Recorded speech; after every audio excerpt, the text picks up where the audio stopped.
Are you sexting? Do you even know what the definition of sexting is? For more, we are joined in studio by Sarah Hoffman. So sexting is loosely defined as sending or receiving or forwarding any sexually suggestive or explicit content. It might be a video, it might be a photograph, it might even be in terms of language, but generally it is sexual in nature or sexually suggestive.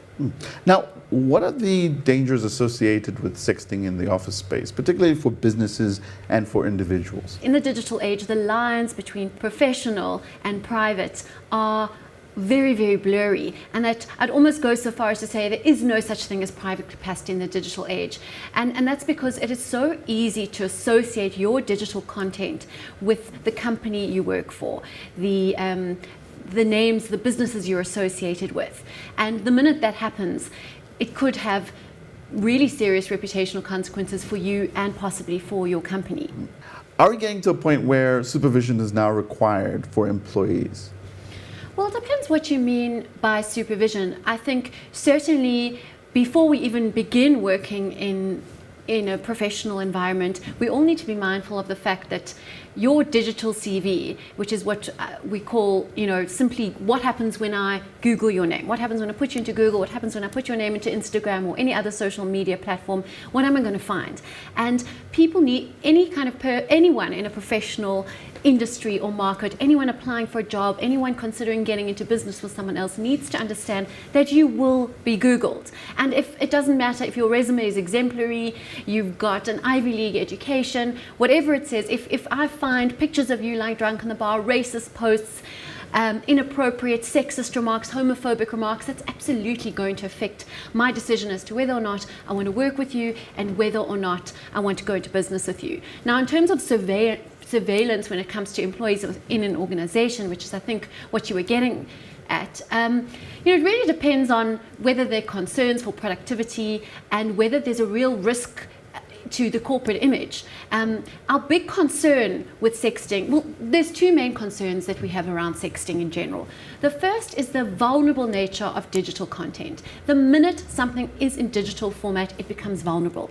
Phones get stolen, phones get hacked, content gets into somebody else's hands, and invariably, what so often happens with sexting, unfortunately, is the recipient of the image, even if it was sent within the framework of an intimate relationship, a very solid relationship, the recipient so often shares that content beyond where it was originally intended. And that is where the severe emotional harm and reputational harm can come in. And that is what we talk when we talk about revenge pornography. We talk about people who are the recipient of some kind of sexting image or video, and they deliberately and intentionally share that content without the consent of the person who sent it to them, who appears in that content. And our law is also catching up and recognizing that that is actually a criminal offense. It's so easy to associate you with a company you work for in the digital age.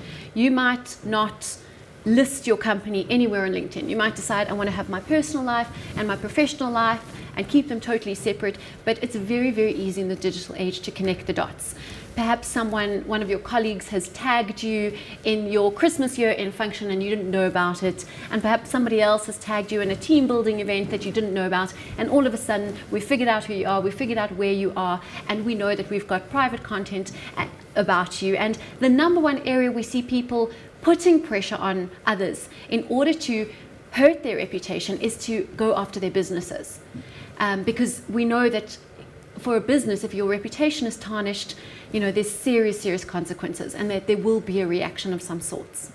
Now the question becomes, why are we so addicted to our mobile devices, our smart devices, even when we're at work?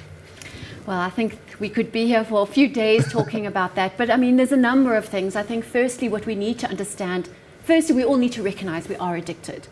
That's the first point. The second point is it's not really our fault that we are addicted.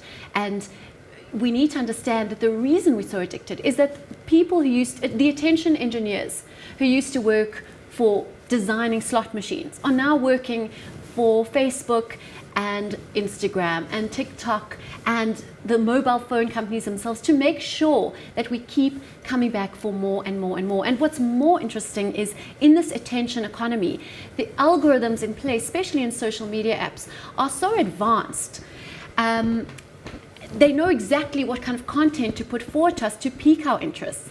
And it's such a competition on the apps to compete for our attention because we only have a finite amount of attention. So you have to understand it's really kind of mental warfare trying to get us, all of us, on our devices all the time. That's the first thing. The second thing to keep in mind is I think that underlying, if you read any of the psychology behind addiction, addiction often stems from some underlying lack from a psychological perspective. So we might lack affirmation, we might lack a sense of security, we might feel a little bit lonely. And these are all the feelings that social media so cleverly is fueling.